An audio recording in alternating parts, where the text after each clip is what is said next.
Welcome everybody. So today I want to show you how to make a couple of basic box forms using stiff slab and beveled construction.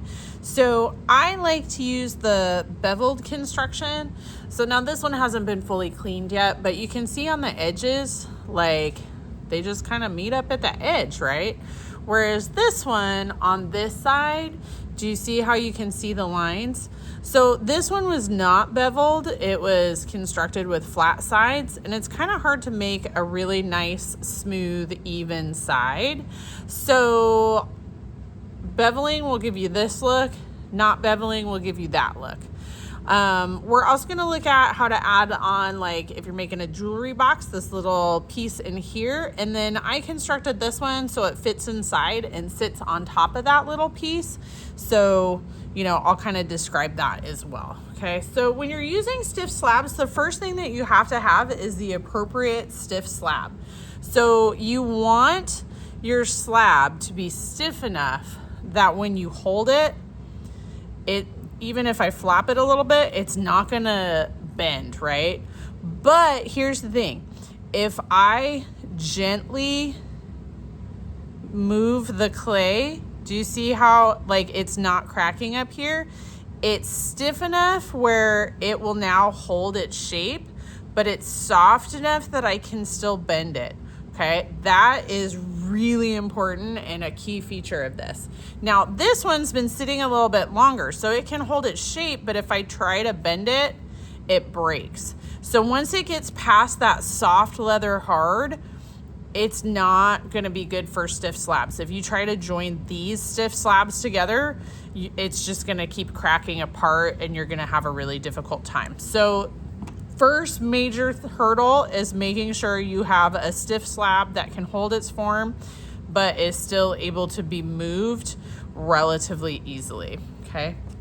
So now to make the box, you're gonna pick out a template that you think you want, or you can make your own template depending on what kind of shapes you're going. And we've got a whole bunch of different shapes in class. But if I'm building a box and I'm making it look like this, I'm gonna need a base and I'm gonna need 4 sides, right? So I'm gonna make mine more of a rectangle. So I'm gonna make mine where it's open on a larger size.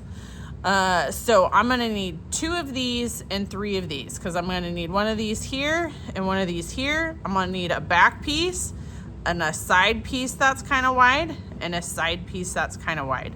So I went ahead and cut out most of them. I just need one more of these. So this is my stiff slab. It's at that perfect stage, and I want to use as much of this as I can, and I want to save my extras because I can make that into these other little pieces. So I want to save it. So I'm going to set my template on my clay. Remember, if you kind of hold your needle tool so it's a little flatter, you're going to get less clay boogies, which means less cleanup. And if you pull towards yourself and rotate the clay instead of trying to go sideways, if you pull towards yourself, it's a little bit easier to keep it going straight. One thing I want to make sure that you notice as I do this is when I get to the end of this, I'm going to start here and push all the way through, and I'm going to come across, and I'm either going to hold my thumb at the edge here and make sure that it's not going to pull off the edge. But when I start to get closer, instead of pulling straight through, I'm going to just kind of push down a little bit more, because that makes it easier to not break off your corners, and that's kind of a big deal when you're doing this. Now this one's already this one's in the middle of the slab, so it's fine. It's generally not gonna break off. Okay, so here we go. So now I have all my pieces that I need to make my box cut out. I have already beveled and scored some of these so you can see what I'm talking about. Although I do need to do one more side on this, okay? So whatever my back is gonna be is gonna get beveled on all 4 sides. So I'm still gonna do one of these. And then the rest of them are only gonna get beveled on 3 sides because this side doesn't need a bevel. So to use the bevel cutter, I'm gonna use this small side. This is a 45-degree angle. And basically what I'm doing is I'm gonna set it flat on the table, set it right up against the edge of my slab, and then I'm gonna put my thumb down here and I'm gonna pull towards myself, and it cuts off this little triangle shape of clay. So that is one bevel. I'm gonna rotate it, do the same thing. That's 2 bevel. And on these ones, I'm doing 3 bevels because I'm leaving that one side unfinished. So I'm gonna do the same thing on this one. So 1 bevel, 2 bevel,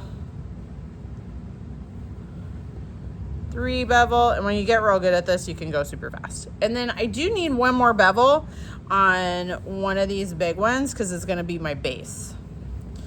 And the base is gonna have clay connected on all 4 sides. Make sure you clean out the tool. Don't flop this wire around a whole bunch. Don't use this for cutting. It makes the wire loose and then it doesn't work for bevel cutting. So please don't do that. Now that we have all our bevels, we're gonna go ahead and score it. Now I have this nifty little scoring tool because when I do demos, I wanna be able to go a little faster. You all get real fast at, you know, slipping and scoring while scoring with your needle tool. So when you're doing this, there is a big difference between this and this, okay? This is not enough, especially with thick, stiff slabs. You wanna make sure that you are cutting all the way through this edge, and you want it to be real close. Now, I'm gonna go, even if I do this with just my needle tool, because I've practiced a lot and I've done a lot of these, I can go pretty quick. So I can do this whole side pretty fast, right? But I'm gonna go ahead and speed it up just a little bit with my tool here. But it's really important that you get good scoring. And you're seeing I'm just starting at the top and going down. I'm not crisscrossing or anything. I'm gonna use, because of the directions that I'm scoring all of these, I can just kind of do one direction and it's not that big of a deal. I kind of like it. Okay, and then I'll do my last one. So I'm just scoring the edges that I beveled. Okay, and notice how the bevels are all on the same side, right? Like I didn't do some beveling on one side and some beveling on the other side. Like all of the bevels, I just rotated. I didn't flip the clay over, okay? Whatever tool you're using, you know, make sure, I know we're making clay boogies like crazy here, but make sure you are cleaning out your tool. It just makes it a lot easier for stuff later. Okay, so now that I've got it all beveled, I am gonna grab a piece of newspaper and my magic water. Because this gets a little goopy, I like having it on a newspaper so it doesn't stick to the table. And I've got my magic water. I think I have, like, just if you want to know what magic water is, just Google it. There, it's like everywhere. So I'm gonna take my paintbrush and I'm gonna kiss it like a dewdrop fairy. I don't want to add like too much water, but I want to make sure that I have enough water that the whole thing is wet, okay? But I'm just gonna, for me, because of the way I did it, and I'm gonna move it to drier area, I'm just gonna do one side. Okay, so now I gotta join these, but I want this side to be open. So if I try to join it like this and my scoring, like, I gotta rotate it, right? So if I'm gonna add this piece on, I'm gonna set it all the way on the table, and I'm gonna support right where I'm trying to push it together. And if I scored this well and used enough magic water, you should get goobers or clay boogies coming out of the join here, okay? So you want to make sure that you see that. If you don't see that, then you either need to score more or add more water, but just take it apart because it'll crack if you don't have enough. And then you can use the back end of a paintbrush, or if your finger fits in there, you can use your finger to smooth out that little section, okay? So now the same thing is gonna go for the back, right?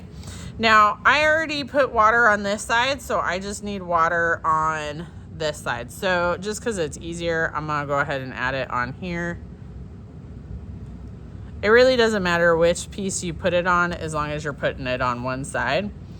And then I'm gonna do that same thing. I'm gonna set it all the way against the table, and then I'm gonna support and squeeze.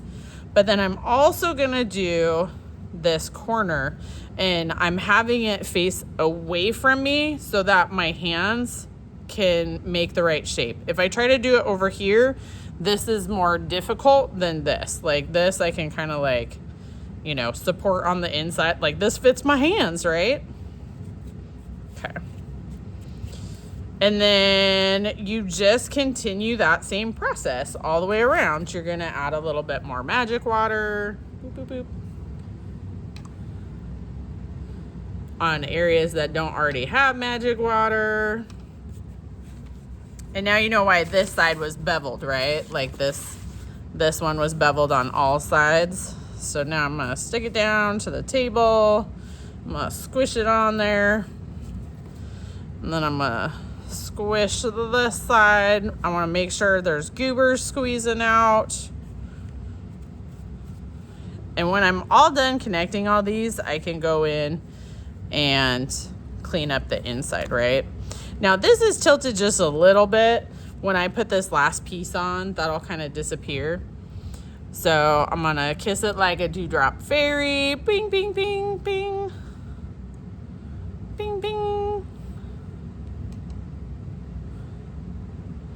And you can see how, like, but if I go like this, if I run out of water, do you see the difference between right here and right here? On this side, the water is all the way in those cracks. On this side, it's just on the top. I want to make sure that it's in those little grooves that we made, the scoring marks. And I also want to make sure that I didn't smooth it all the way out. If I smooth it all the way out, then it kind of defeats the purpose. So now for me, because I want to be able to push it on the table, I'm going to rotate it. I'm going to push it together. Push it together again. Make sure your corners kind of match up. Squeezy squeeze. Another benefit of having this on the newspaper is if it gets stuck to something, you can still just rotate the newspaper, and the newspaper is really easy to get off of it. Whereas like if it sticks to the table, it's a little more difficult. Okay, so right now my edges are a little bit messy. I can go like this with my fingers, and I can just scoop some of that extra off and then run it with my fingers. Now, if I want to wait till it's not quite so squishy, that's okay too. Right? But I would do that around on all sides. But now I have a basic box, right? I would smooth out on the inside. I dinged it right there with my fingernail. I would smooth out on the inside in the corners with the back end of my tool. Now this can become, if I put it this way, it could be, you know, the main part of a butter dish. If I put it this way with the opening to the side, it could become, you know, some type of drawered item, right? If I put it this way and add a handle onto it, I could make this a really giant drawer that I could add, you know, like this extra little piece in, right? So there's all kinds of different stuff that this could be made into. So I could also have it vertical and have it open this way too, and have drawers or other shelves in there. But this is your basic box. So that's the same way that I constructed this one. I just used shorter side pieces, right?